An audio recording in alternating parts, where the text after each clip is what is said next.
김기현 비대위원장의 연설문 네. 어떻게 보셨어요? 저는 사실 그거를 톤과 매너는 제가 보지 못하고 시간이 없어가지고 네, 이걸 글만, 텍스트로 텍스트만. 봤거든요. 네. 텍스트로 보니까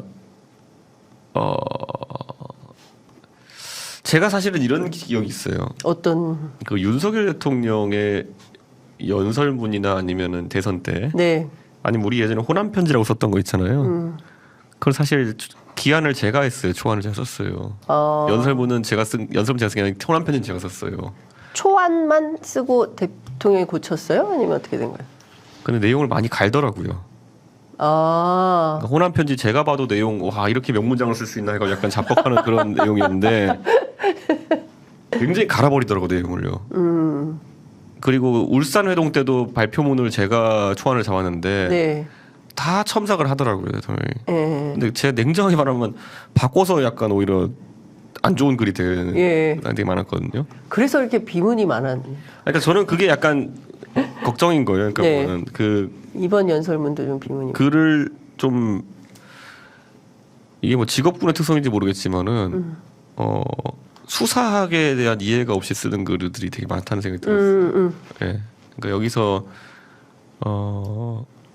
결국 글을 쓰고 할 때 뭐 비유도 넣고 네. 그리고 또 뭐 어떤 도치도 넣고 이렇게 하는 네. 이유는 다 그거의 수사학적인 효과를 내기 위해서인데 굉장히 그런 거 싫어하더라고요. 그러니까 윤석열 대통령도 싫어했으니 네. 한동훈 장관도 그런 건가?라는.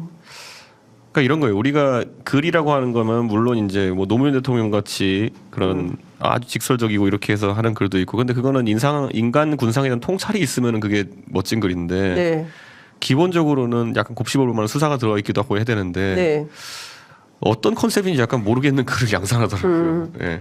근데 뭐 목표나 타겟은 분명해 보이더라고요. 운동권, 민주당, 이재명. 그리고 저는 그다음에 질의응답하는 것도 봤는데 네. 뭐 그 아주 이제 이런 거잖아요. 윤석열 대통령하고 얘기해 보면은 굉장히 보수 유튜브를 많이 보는구나. 네. 예, 또는 윤석열 대통령이 보수 유튜브랑 사천 교감을 통해서 얘기하는구나 하는 느낌이 들 만한 게 많거든요. 네. 쓰는 용어나 이런 것들. 네. 근데 한동훈 위원장이 그때 취임사하고 그다음에 또 이제 기자들하고 백브리핑하는 걸 보면서 네. 백브리핑하면서 세대포 이론을 부정하려고 하고 그리고 뭐 정치를 게임하듯이 하면 안 된다 뭐 이렇게 맞아요. 하는 이런 얘기 있잖아요. 근데 이게 저는 잘하는 게 뭐냐면 그거 완전 한심한 보수 유튜버들이 저격한답시고 쓰는 용어거든요. 그러니까 본인 딴에는 이제 그런 말을 쓰면은 뭐가 대중이 그걸 반할 거 생각하는데 저는 네. 오히려 반문하고 싶은 게 게임하듯이 정치를 하는 게 무엇이냐. 네. 아무도 정의하지 못하거든요. 예. 그러니까 그건 그냥 게임 자체에 대해 가지고 한 50대 60대 이상이 갖고 있는 부정적인 뉘앙스 이런 걸 이용해 가지고 이제 하려고 하는 건데 네. 게임하듯이 정치한다가 무슨 말인지 그냥 말로 붕 뜬 얘기만 있고 뭔지를 정확히 정의하지 못해요.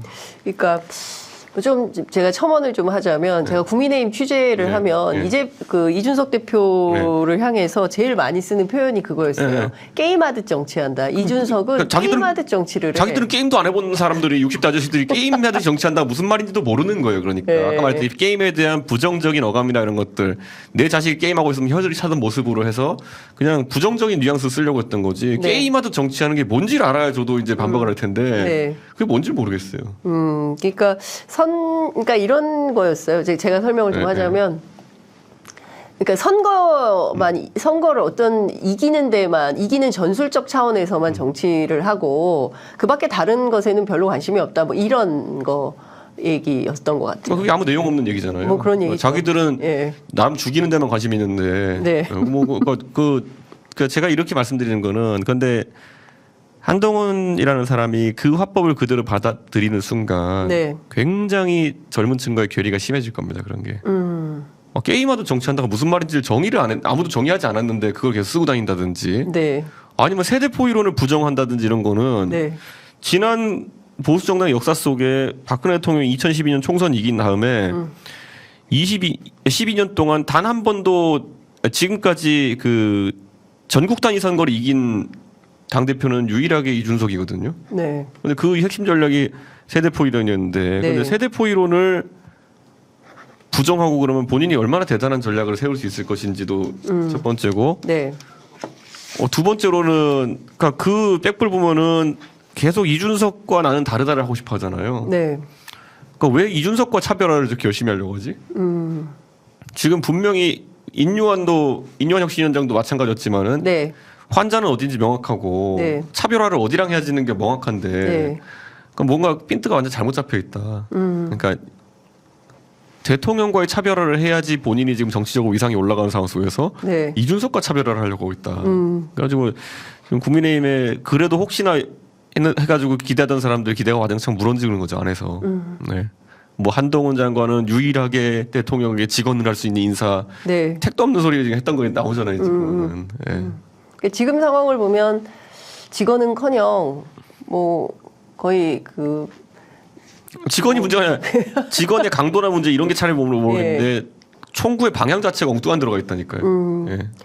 그러니까 그만큼 이준석 대표의 신당에 대해서 긴장하고 있다 이렇게도 해석할 수 있는 거 아닌가요? 아니 근데 뭐 그냥 뭘 하자는 건지 잘 모르겠는 상황. 네, 그런 거죠.